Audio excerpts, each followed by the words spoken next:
Do you believe that you need to adapt your model of wide moats and strong brands to embrace, not avoid, technology? I think the answer is maybe.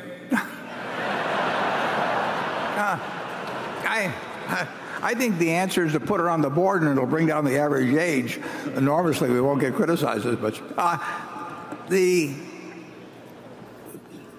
You're exactly right in that we do like moats, and we used to be able to identify them in a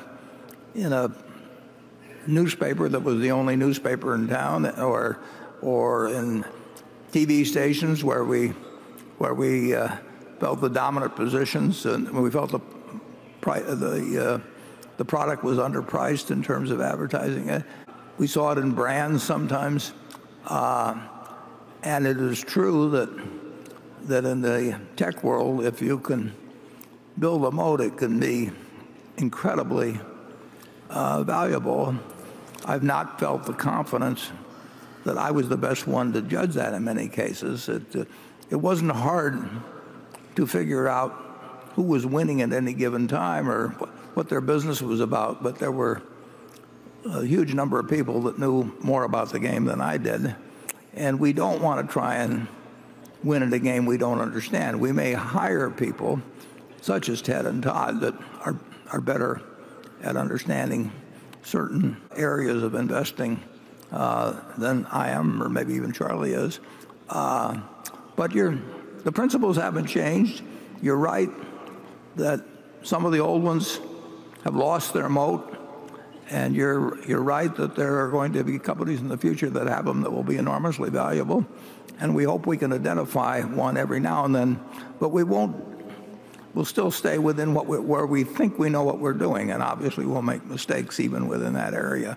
But we won't go into something because somebody else tells us it's a good thing to do. I mean, we are not going to subcontract your money to somebody else's judgment. You can take your money and follow somebody else's judgment, but we're not in the business of thinking that if we hire 10 people with specialties in this area or that it will lead to superior investment results. And we do worry that we could blow a lot of money that way. So we'll do our best to enlarge the circle of competence of the people at Berkshire so that we don't miss so many.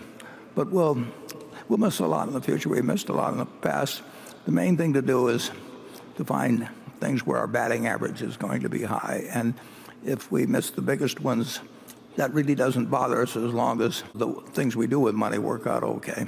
Charlie? Well, I think we've still got an awful lot of companies with big moats, and a lot of them are some of our industrial brands were just incredibly strong in the niches we're in.